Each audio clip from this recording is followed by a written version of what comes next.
When I was younger, my parents would tease me and my siblings about the way that we talked. They would say, be sure to enunciate your consonants, and also don't emphasize the wrong syllable. They were kind of nerdy, just like I am. But you know, those kinds of little things help us to sound like authentic native speakers of the language that we are growing up learning how to speak. And so when we are trying to learn another language, play another language like jazz, there are little articulation things that are going to make a big difference in sounding authentic. So let's take a closer look now at some of those things.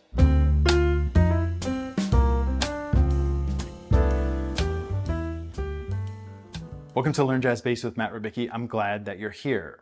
We're talking mostly about articulations today because, believe it or not, articulation is closely linked to the sound of the music, but also to the feeling of swing. And we want to try to sound, as I say, authentic, like we are native speakers of the jazz language. There's a few sort of broad tips that came across my way when I was learning how to play that had a real impact on me. They may resonate with you, but maybe not. Each is individual, I think, to some of us. Some of the things were that a great friend of mine named Antonio Dangerfield, who's a trumpet player I played with for a long time, criticized the ends of my phrases in solos. He said, you play too short, you cut your notes off, let them ring out. And this is a very simple thing, right? But to sort of have that mirror turned on you and thinking about those kinds of note length articulations is important in making the music sound more authentic. So too, when we are playing eighth notes, the way that we emphasize the part of the beat is important in helping the feel be right. I remember very, very clearly at my apartment as an undergrad at Berklee College of Music, playing electric bass, trying to learn how to play a walking bass line, and trying to just kind of mess around and sound more real. There was an F7 chord. I was trying to walk something on an F7 chord, and I remember clear as day that I was playing around going from F to E flat, F, E flat, D, C, and I said, that sounds right. But somehow inspiration sort of struck in the listening that I had been doing, and I said to myself, let me put a little skip note in there. And suddenly the whole sort of world opened up with that one little eighth note. Shortening the F a little bit, just slightly, adding a little bit of emphasis on that open G as a skip note, gave me that internal feeling of what I wanted to sort of be mimicking in the swing field. That was really helpful.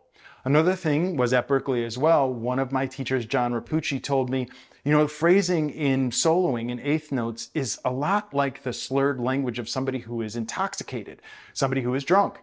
I like drinking Scotch whiskey, and while I don't do it a lot, there have been times I've been a little rip-de-boom, as we say, and I've certainly heard other people speaking with slurred speech as well.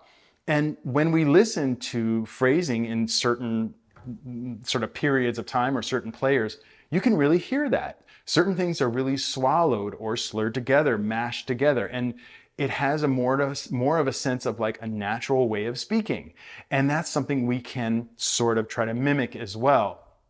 Some of that comes with hammer-ons and slurs and ghosting notes and so on and so forth. And we'll talk about that a little bit more in a second.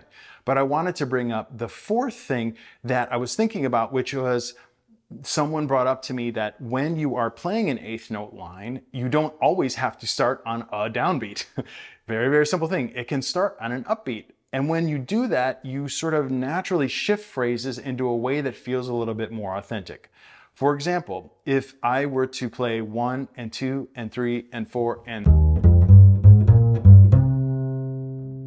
starting that right on the downbeat, 1 and 2 and 3 and 4 and 1 and 2 and 3 and 4. That's a lot different than if I start on the and of 1. 1 and 2 and 3 and 4 and 1.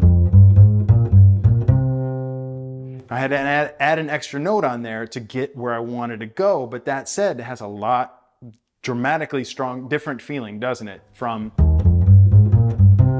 that's fine, but 1. That's way different a feel, and it sounds much more like you are speaking the jazz language. As I say, these things may or may not resonate with you, but hopefully looking at a couple of examples right now may also offer a little bit of insight into these things.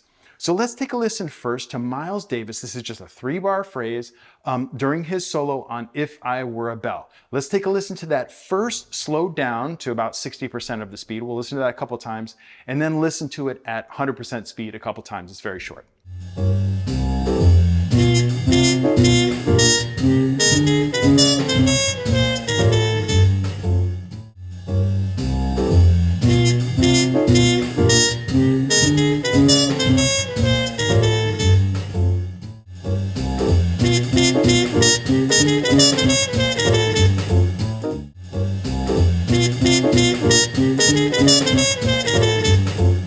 Cool, right? It's like classic Miles. I love his soloing. It's why I named my kid Miles. My son's name is Miles. Nonetheless, if we were to play this line and try to do it slowly with no articulations, I'll do my best attempt at this. It might sound something like this. 1, 2, 3, 4, 1.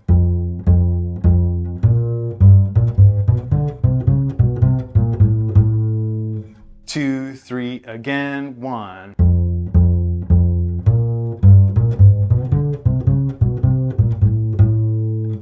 All right, and that's fine, right? But what if I really overemphasize the articulations that Miles is doing?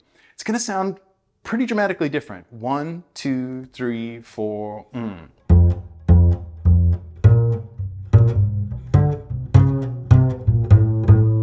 Right? That was like really overdoing it, going way too far in the other direction. But that's quite a difference in the actual sound, isn't it?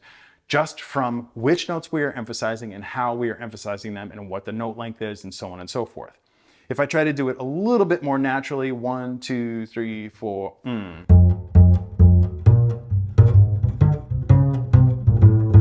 1, 2, 3, 4,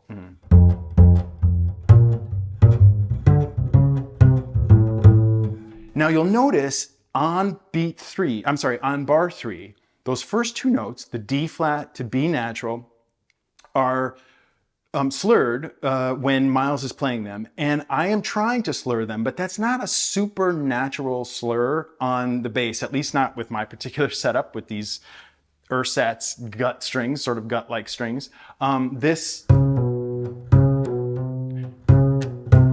It really gets swallowed there. So one tends, or I tend to not sort of slur that kind of movement, that whole step right there on the bass. That said, I think it does sort of still mimic the feeling where that second part of that note really gets swallowed. It's strong and immediately down, and then strong again, and then a little bit down, and then strong, strong.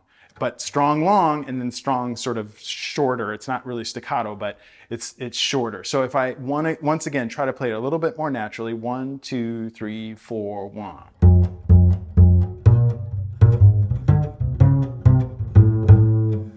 Not exactly like Miles does it. I'm not him. It's also not my phrase, so to speak, but I'm trying to mimic those really internal little things that are going to make a big difference.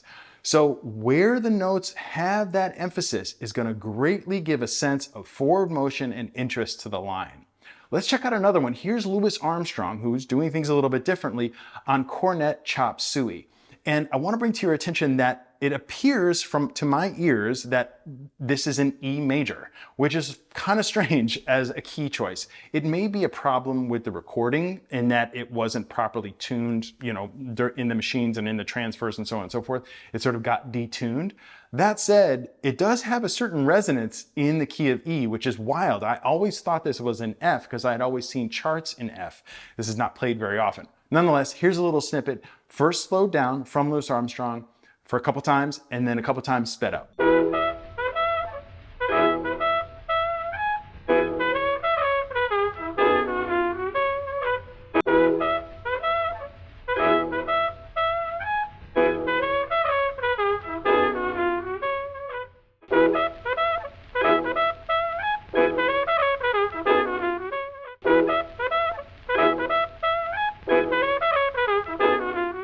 So notice there's not as much sort of really internal slurring, so to speak. It doesn't sound as drunk as Miles Davis sounds. It's kind of, I'm not saying anything about Miles Davis being bad, but rather it's much more sort of direct and brassy, isn't it? But that said, the notes that are emphasized here, those notes with the caret on top of them, really give this line its personality. And first, I'm going to try to play it in F, in the key that it's normally played in, and then I'll try to play it in E. See if you can tell the difference. Here it is in F, just sort of me just messing around, nothing special about it. 1, 2, 3, 4.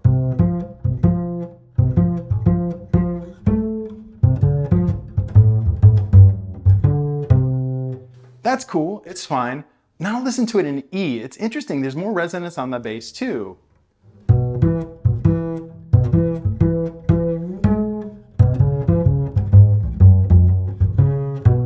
Kind of messed up the note there, but nonetheless, I think you hear that. Those notes there really sort of have more overtones that we're hearing on the instrument itself. And I imagine that's got to be the same. I don't know trumpet that well to say what keys are better than others, but maybe that's why they chose this key if they actually did. Nonetheless, let's take a look at those emphasized notes. So if we try to play it slowly, again, without the articulations at all, it's sort of like this. And here I'm going to do it in E again. 1, 2, 3, 4.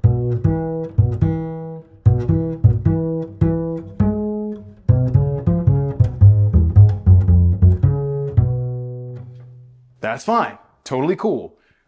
Now listen to it with a dramatic accent of these articulations. 1, 2, 3, 4.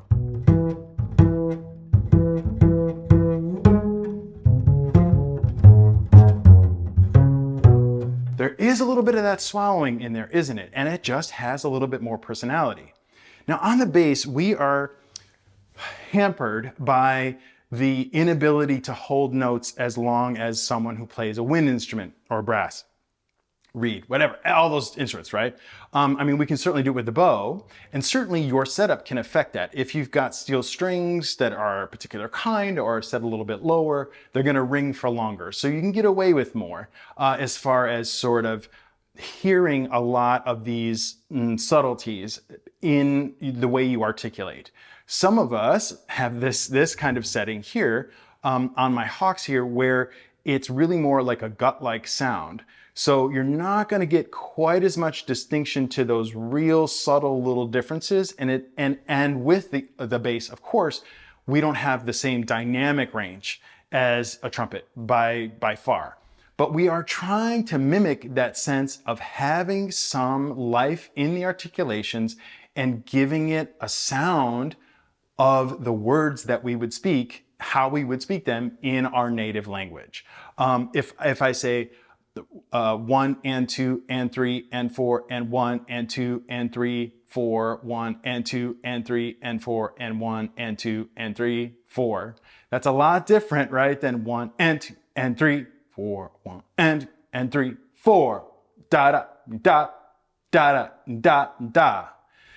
Just that swallowing makes a big difference. Let's listen to one more thing from the great Jimmy Heath, again, a very small phrase on a minor blues called the quota, which we've talked about before. So let's check this out a little bit slow, then a little bit fast.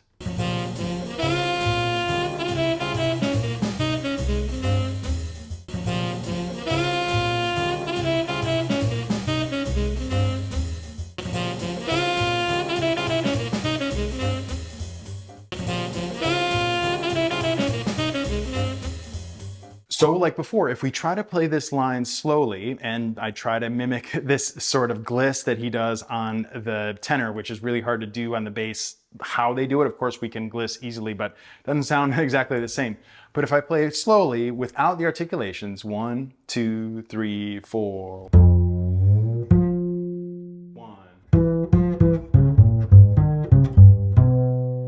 1, 2, 3, again.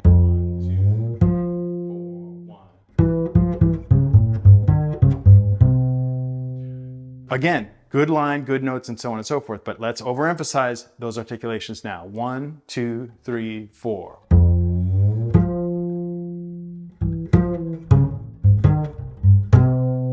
And even still, let me do it again. 4.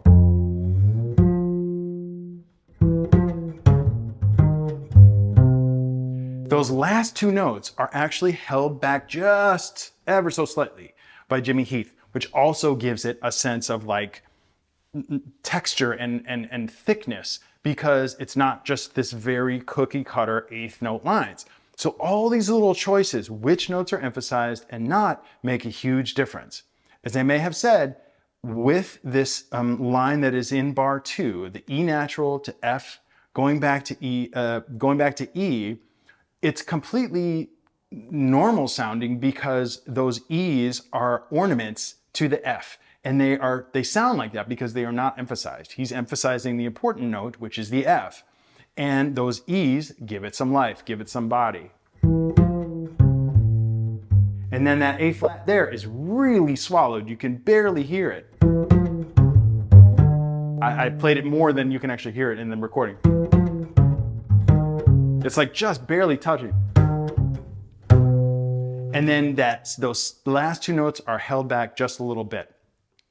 So that's something interesting to note too. And while it is difficult for us to imitate horn players for sure on our instrument, I think it's worthwhile to try to get inside of really hearing the articulations that they are playing and that everyone is playing to better increase our ability to pronounce words correctly in jazz. Lastly, let's take a look at a short bebop-inspired line that I wrote over a 2/5 in C. And what I want to do first is just play it normally and then try to take away some articulations and then add them back. So here's the line. It sounds like this. 1, 2, 3,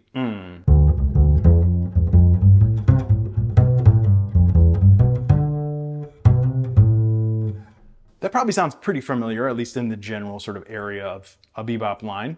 And if I take away those articulations, it'll sound a little bit like this. 1, 2, 3, 4.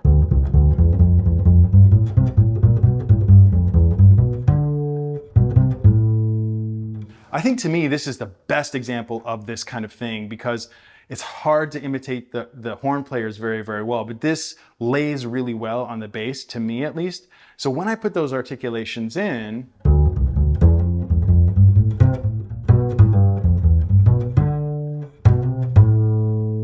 notice which notes I am emphasizing.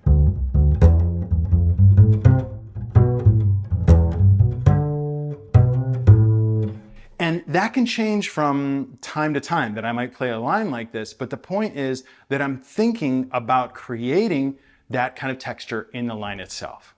Hopefully this little bit of insight was helpful to you in finding ways of listening a little bit differently and maybe experimenting yourself with when you are creating eighth note lines in particular to give them that kind of dimension and that kind of texture that we want when we are playing and listening to this authentic music. Thanks so much for joining me today. As always, I'm glad that you came. Please check below for a free PDF and links to my courses and whatnot.